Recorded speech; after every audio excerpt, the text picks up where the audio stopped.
I'd say back in August, I was diagnosed with ADHD later in life. I always knew that there was something different about the way my brain worked. It was a million miles an hour. It was like the way I would describe it as a brass band up there.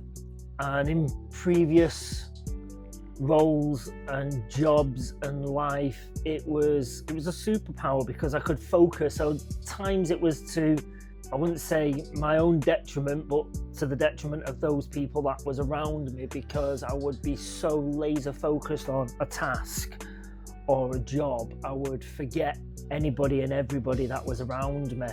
It worked wonders for learning, it worked wonders for gaining new skills and learning how to do all the different engineering principles that I picked up over the years, from design, which was completely self-taught from YouTube, to sales, and I would pick up management skills, and I would also pick up other kinds of engineering skills along the way.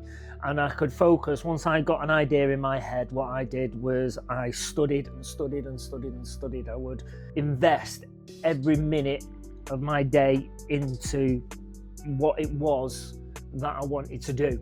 That was great until I changed environments and my mind wanted to continue thinking about 1,000,001 different things, and I needed to then focus on one particular skill, and it was difficult for me to be able to focus on that one thing, and it led to burnout, and I couldn't quite grasp what was going on in my head, why I couldn't sleep at night, staying up all night till 1, 2 o'clock in the morning. Then when I had to get up at 5 o'clock in the morning, it wasn't good for me. And so I needed to be able to have this answer to why my mind won't switch off, why I'm always thinking 1,000,001 different things, why it doesn't slow down, why I can't go to sleep at night through thinking about everything I've got to do the next day, not just one night, not 2 nights, but weeks at a time. And so I went to speak to the doctor about this and said, right, this is getting too much. I need to quieten this down, what is going on in my head. I need to understand what is going on in my head. And after a few visits and speaking to a specialist, I think within 5 minutes of the call, speaking to this specialist, his head was blue because I didn't stop talking 1,000,001 miles an hour. I give him my whole life story and some. Go off on tangents like crazy. I'll be talking about one subject and then all of a sudden I'll be telling you about something that happened 10 years ago and in great detail.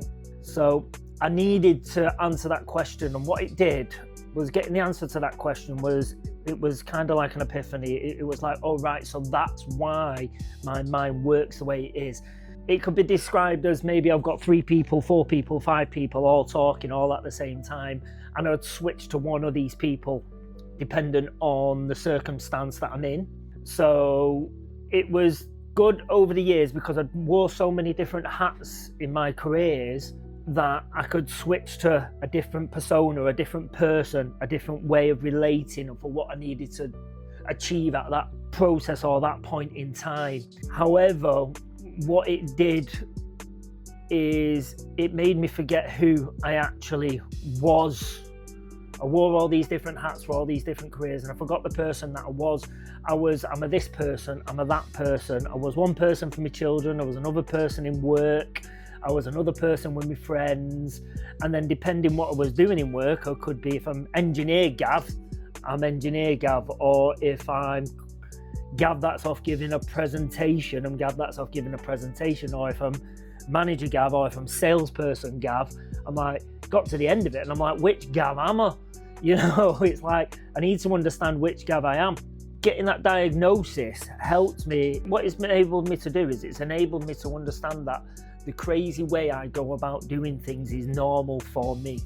You know, I can have these crazy ideas and do 1,000,001 different things, and I knew it was different from the way other people did stuff. However, it worked for me. And at one point I was thinking, oh, is this right or is this wrong? And what it's enabled me to do, having this diagnosis, is it's been able to make me feel comfortable in that the fact is that I'm just wired differently. Everybody's different, but now I can accept that, right, I feel that way because, and now how do I find a process of making myself feel comfortable in that situation? Managing my energy is a big thing, which is why I need to go to the gym in the morning. I'd say what the diagnosis has done, what understanding this about myself has done, is it's made me more conscious of how I speak with people and the person I am when I speak to them. It makes me think before I speak. I always had a habit of blurting stuff out, interrupting people, talking too much, which I still do.